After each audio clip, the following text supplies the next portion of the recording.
Morning. Today we'll be completing the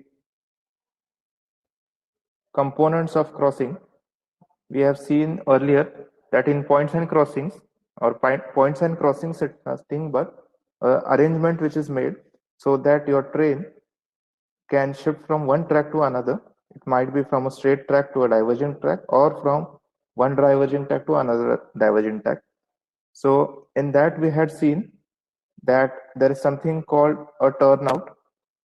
Okay. Just to revise a bit, so this is the sketch for a turnout, and in this we had seen that we have a facing direction in which we first encounter a point and then a crossing. Then we had seen in detail regarding this section that it is a point or a switch, and it comprises of various components such as the tongue rail, the stalk rail, the heel, the toe of a switch, okay, the stretcher bar, and such other main components. And then we have shifted our focus on the next part of this turnout, that is this one. So today we'll be discussing in detail that what all goes into this crossing actually. Okay. What are the components? So there are more main four components, and as you can see there are more than four components here, but main there are four components, and then rest of them are similar to the ones which we had seen in the points and switches. Okay, so we'll start with that. Yeah, so coming to the component, if you see in this figure on the left hand side, so it's a typical crossing. Only the crossing has been highlighted. The points or the switch has not been highlighted in this figure. And again, this figure is not from the Indian Railway. It is something from the outside one, but the components are same. Okay. So mainly crossing, you can identify that it is a structure made from the railway's track, which looks like a V shape, okay, or a X, you can say, with some gaps in it. So the main purpose of crossing is to provide gaps so that the wheel flange, it can easily pass over this gaps. Okay. So you have this all components, and we'll be seeing that one by one. The first component that we have in a crossing, that's a actual crossing or a V piece.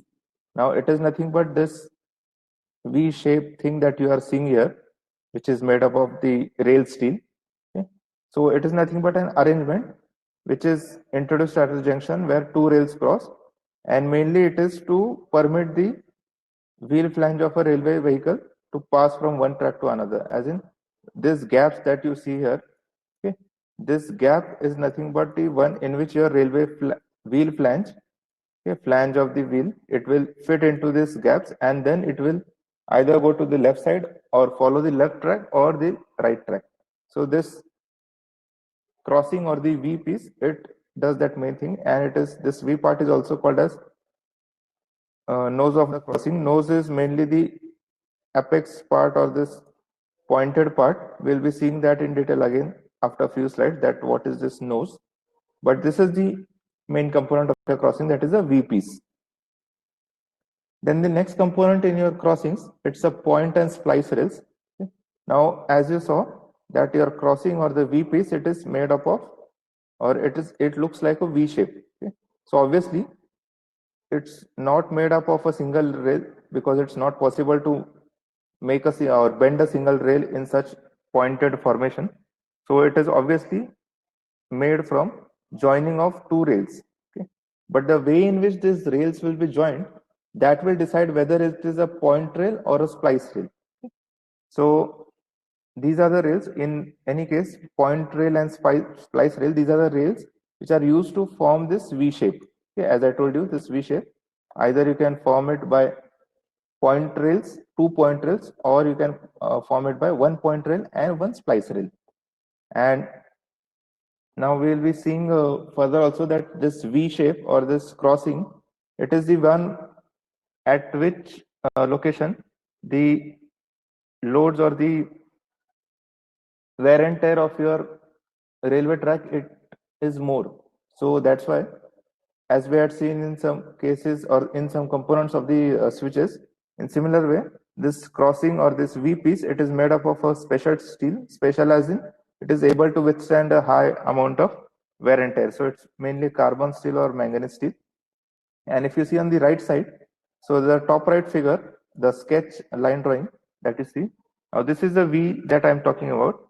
And if you see here, peculiar feature is you have one rail which is extending till the tip of the V. Okay, if I call this that tip of a crossing or a V piece, so your point rail, it is extending towards this or till the tip of the crossing, and then you have another rail which is nothing but splice rail. It is spliced at the one end so that it takes the shape of the, or it fits into the shape with the cross rail, and then it forms this V portion. Okay, so that is nothing but a splice rail which is spliced. Now on the bottom side, I have shown two figures, both are of splice rail and point rail combination. So the extreme right side figure, which is in black and white, so in this you can see this is again a V piece of a crossing, and the right side rail, this rail, it is a point rail, yeah, because, or it is point rail, as you can see, it is extended till the tip of the V piece, and then this is the splice rail which is cut at this location so that it fits the shape required to complete the V portion. Okay. So that is the splice rail. Again, here you can see on the left side figure, it is the same thing, but I have just showed it in an enlarged view, that this splicing, or it is a joint actually. Okay. So, and this joint is connected using the bolts. Okay. If you see here, it's the bolt connection is given here. Okay. So the rail head, it ends here, but it is cut here, and then you have a bottom part which is connected to the pointer. So in this way, a sharp V is attained, okay, without having any much gaps in the joints. Only a minimal gap what you see here, that is there, but it is nothing to do with the gap which is provided in the crossing for flange crossing. That gap is different. This gap is just formed due to the joint. So this is a point rail and a splice rail joint which is used to form a V. Now there is one more thing, that instead of using one point rail and one splice rail, you can use 2 point rails. So as you can see in this line diagram on the top right, so here if you see, both the rails on both the direction are point rails. In the previous case, we had a point rail and a splice rail, but now we have a point rail on each of the side, and then they form together a V piece, and then again they are joined using a bolt. So here typically you can see here the figure below. So it's a point rail 1, I can say it P1 and P2, okay, and they are joined in such a way that there is, now it has, this joint has been, or this photo has been taken from a section where the railway is in, or the railway track is in use. So there is a wear and tear, you can't see a rigid line, but this is the joint which is formed by using 2 point rails. Okay, so they are cut in such a way that they exactly match the shape of each other, and then they form a joint over here.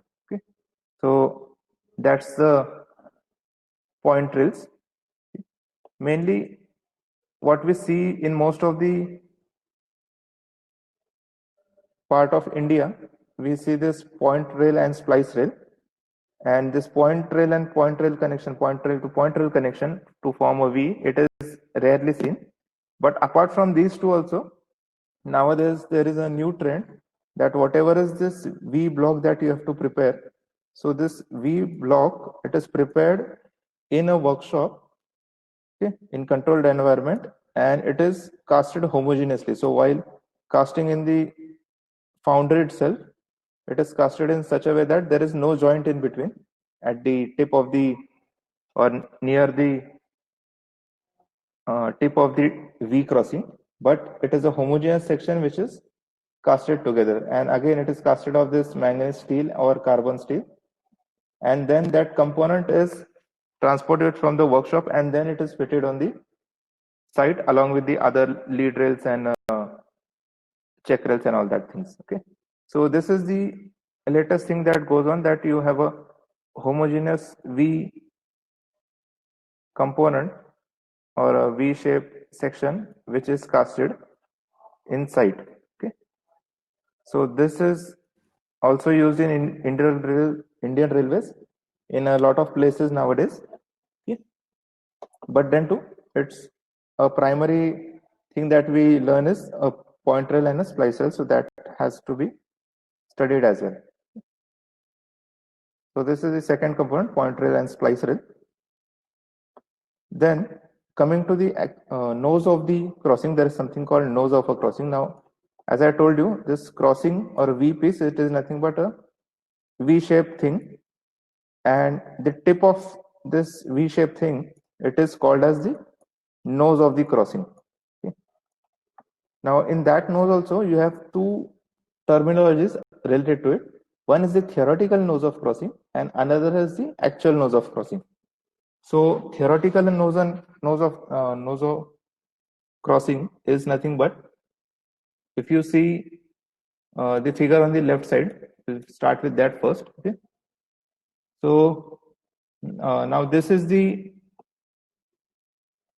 thing, or this is the track which you see on the left side that I was talking about, that it is a homogeneous section where it is which is casted. Now you can see here there are no point rails or splice rails, as you can see. Okay. So this is a homogeneous section on the left side that you are seeing. You can see the joint also at this location. Okay. And the similar joint will be on the other side. So it's a homogeneous section.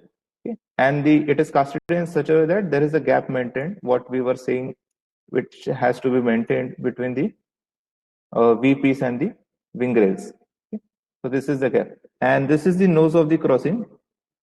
Now, if you see this nose, you can see something peculiar, such as there is one edge here, and then it is cut off, or it is given a slant slope, and then you have this point which is at level with this other two rails on the both the sides. Okay. Now, if I show you another figure on the right side, see the figure on the right side. Now again, here they have shown it properly, that they have marked points Roman with Roman number. This is 1, this is Roman number 2, and this is 3. So at 1, 2, and 3 location, in this bottom most figure, they have shown the vertical profile of that rail or that V piece. So at one location, if you see, this is Roman number 1. So this is the height of the V piece or the nose, you can say. At location 2, this is location 2. So here you can see the height is, or the level is at this location. And at location number 3, this is location number 3. So there you have this height. So this is the side view that you can see when you cut this crossing across its length. And if you see the side view, so this is something that you will be seeing. Okay. So actually, nose of crossing, it will be the level of the nose of crossing, vertical level, if you see, so it will be in level with the adjoining tracks. But to avoid the wear and tear, if I directly provide, suppose this is the V that I am seeing from the top view, and if I see the side view, if I suppose provide such a thing, okay, directly, so what will happen, whenever the wheels they encounter or they come or pass over this nose of the crossing, they will damage this sharp edge or sharp nose. Okay. So to avoid this damage, what is done is, purposefully, before actually commissioning the railway, it is cut and then a slant shape is given to your nose. Okay. This something like this you can see. Okay. So in that case, this becomes the one which is actually with level with the railway tracks, adjoining railway tracks, that becomes the actual nose of crossing, also known as ANC. And then the point from which you have started cutting, or where you had trimmed, the initial points, that is the theoretical nose of crossing. Okay, so theoretically it should have been here, but just to avoid the wear and tear and rupture of the wheels as well, because when the wheels will hit this section, the wheels will be damaged as well. So to avoid that thing, we are cutting off, or we are trimming off this edge, perpendicular edge, and we are making it a slant edge, just as a chamfering, what you can say, which is done to metals. So in same way, this is done, and then you get two noses. One is the theoretical nose, and one is the actual nose. So the same thing you can see here, that this is the actual one, which I am highlighting with a yellow dot. So this is the point where the level of this V piece, it is in level with the adjoining rails, but at this location number 1, the level is at a reduced level, so it is reduced by some amount, say 25 mm or so, so that your wheels, they don't hit at this location. They will pass, the wheels will pass on from here, and then you have this nose which will be subjected to less wear and tear. So that's the theoretical nose of crossing and actual nose of crossing. Now here I have just written the definitions. So theoretical nose of crossing, as I told you, it's the location at which your nose should have been there, okay, from theory point of view. So there it is a point where gauge faces from both sides intersect. So a simple thing to remember is, in this figure, as you can see, I have just enlarged the view. So here somewhere it is the nose of the crossing, which is at a lower level. Okay? And then you have this slant portion. This is the slant portion. And at this location, the level of this crossing or V piece, it is then matching the level of this wing rails which are there on both the sides. Okay? So this becomes the actual nose of crossing. It is the toe of the blunt nose, which is called the ANC. So the blunt nose is nothing but such kind of a thing that we are making instead of giving such kind of rail. So we are blunting the nose here. So that is nothing but this point is ANC, and this point becomes TNC. Theoretical nose of crossing and actual nose of crossing. Coming back to the components. Now we have seen this V piece. It is comprising of two things, either a point rail and a splice rail, or two point rails, or nowadays it is casted homogeneously with a single unit. But if it is not casted homogeneously, if it is made up of the splice rail and point rail, then you have something called wing rails, which are nothing but these rails, which are in shape of a, okay, this is sort of the shape which is in shape of the wing. Okay, so this is the facing direction. Okay, here you have somewhere the tongue rail and all that things, and then that tongue rail, it changes into, or it continues to this lead rail, and then it changes its shape to a wing rail. So this shape, it allows, due to this shape, there is a provision for your wheel flange to pass from either right side or left side. So wing rails are nothing but they are bent at the ends, okay? And one end of the wing rail, it is connected to the lead rails. Lead rail is nothing but the rail which is coming from the points or the switches, that is the lead rail. Okay? And then as the lead rail ends, now here you can see there is no bifurcation, or you cannot see two types of rails, okay? But they have just categorized it based on the length. So from this toe of the switch, your tongue rail starts, then that tongue rail, it continues till the heel of the switch or heel of the point, you might remember. Then at the heel of the point, then the lead rail starts, and then it continues till some location over here, suppose, and then your wing rail starts. Okay, so it's though you can see that I am specifying three names, that is a tongue rail, a lead rail, and a wing rail, but actually all these three are connected together, okay? Or you can see a single rail, but they are just classified into three types based on the length, that from this location to this location, up to this length, it's a tongue rail. Then from this location to that location, it's a lead rail, and then the rest of that is the wing rail. So wing rail is the end part, you can say, for that, and one end of that wing rail is bent. So this is the bent part. Okay, so it is bending from this location, and the other is connected to the lead rail. So this is the lead rail which is coming from the behind, and then there is a flaring done. Flaring is nothing but what I am talking about, that this is the V piece, and these are the wing rails. Okay, and at this end, when where you have given a bend, here the bend starts at this location, and then it is going to the left and right. So where it ends, there is a flare given, that this wing rail again it is bent in such a way, okay, or an opening is given.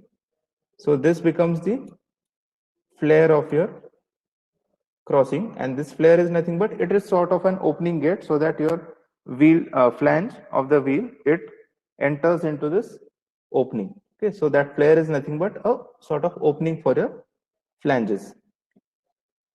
So that's what I am written here. The flaring is done to facilitate the entry and exit. It's just like an opening. So for entry and for exit of your flange, in and out of the gap, that flare is given. So these are the wing rails. Yeah, in this right side diagram, again, you can see all the components now. You can see the point rail, which is marked in red. You have a splice rail, which is marked in blue. Then you have the wing rails. So these are the wing rails, which are marked in yellow. And then we have a fourth component here, that is the check rails. Now check rails, we have seen, or I have mentioned it very briefly in the discussion of our points or switches, that check rails, from the name itself you can guess its purpose, that it is to keep something in check. And what it keeps something in check is it keeps in check the flange of the wheel. Now we all know that your rail section, it is somewhat like this. Okay. And then you have a flange of your wheel which is like this. Okay. This is the bottom part of the wheel section. So we have also seen that this is touching. If I just draw it here, okay. The flange, it is not always touching the side of the head of the rail, but there is a gap of 10 mm or 1 centimeter, so that it facilitates the equilibrium, or it maintains the equilibrium. And then at crossing, what will happen is there will be one side, or suppose this is the left side rail, and on the right side rail, again this is the flange I'm drawing. And now at right side, suppose you have a crossing component, okay, that this V part or this wing rail part, that is coming into picture. So you have 2 to 3 rails over which it is crossing. I am not showing again the complete one, I am just marking the points. So what will happen is there can be a chance that it can derail. Okay, it doesn't happen always, but it is just like a factor of safety you can consider, that to avoid the derailment, because we are sort of pushing our vehicle from one track to another. Okay, we are not actually pushing it by applying some horizontal force from an external component. Okay, we are applying that horizontal force by allowing our flange to follow a certain track. So in that case, that horizontal push comes into picture, and this horizontal push, it should not derail the vehicle. So that's why these check rails are kept. And if you see, these check rails are not throughout the length. The white rails that you see on both the sides, these one. So these are the check rails, and they are not kept for a continuous length, but they are only kept for this portion. Okay, wherever you have a crossing, you have that V shape and you have the wing rails. So that is the location where you have provided a lot of gaps in your rails. So your flange, it will be moving through the gaps, no doubt about it. But in case that while moving, the lateral push, if it by chance exceeds some amount, and then the wheel which is moving on this rail track, it tries to that push, it tries to derail that wheel. Okay? So to avoid that derailment, there is a check rail, so that now again you have a gap here. You have a main rail and you have a check rail and you have a gap in between, and on that gap or in that gap the flange will be fitting, and then the derail will be avoided. So that's the whole purpose of providing a check rail. Now previously I had shown you one more figure while discussion in points and crossing, where I had showed you check rails, but at that location the check rail was on a curved portion. Just to show you again,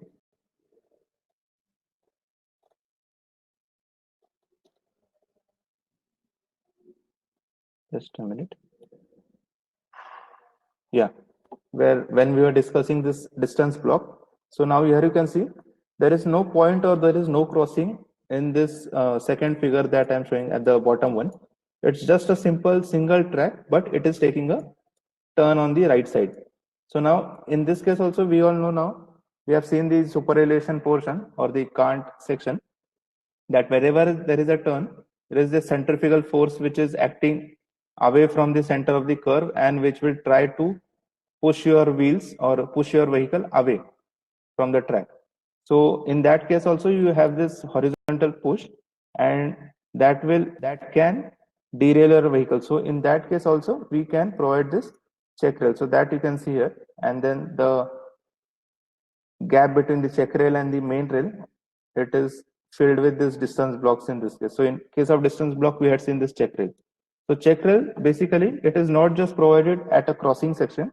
It is provided at any such location where you think that your wheel can derail from your railway track, okay?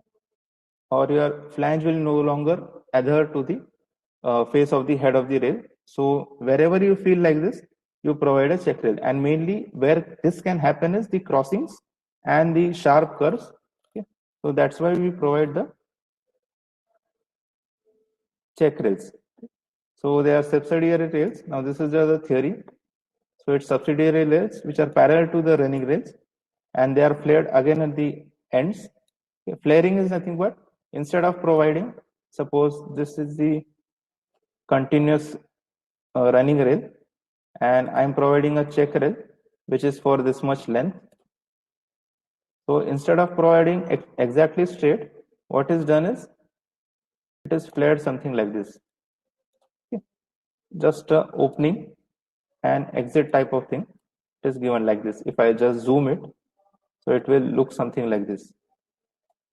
So that is nothing. This bent what has been given to the rail, that is nothing but the flaring of the rail.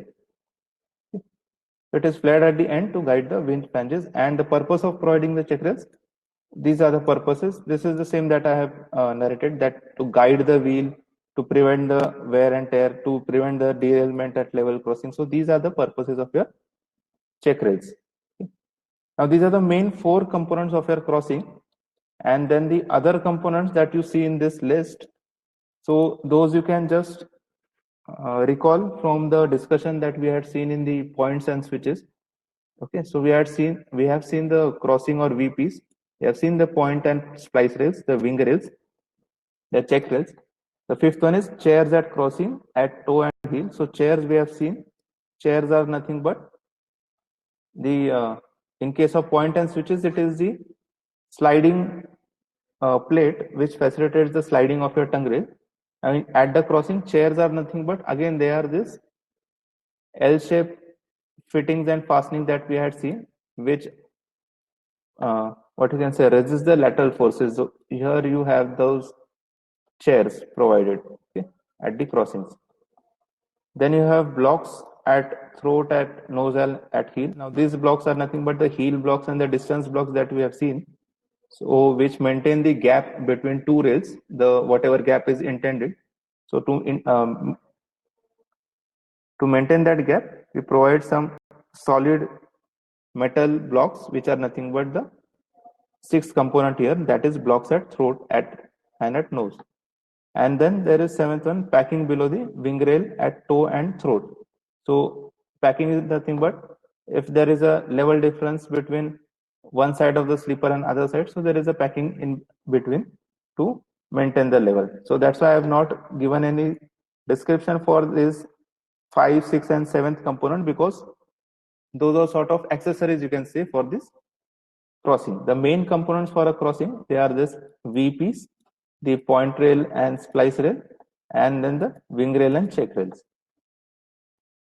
Now, in case of that homogeneous section which I was talking about, okay, this homogeneous section which is casted in factory, here also you can see this is the V piece and the wing rails. These are the wing rails. Now, the wing rails, they are not separate, but they are casted along with this crossing piece itself, and whatever is the gap between the wing rail and V portion, that is maintained in this piece as well. Okay. So this is with the components of crossing.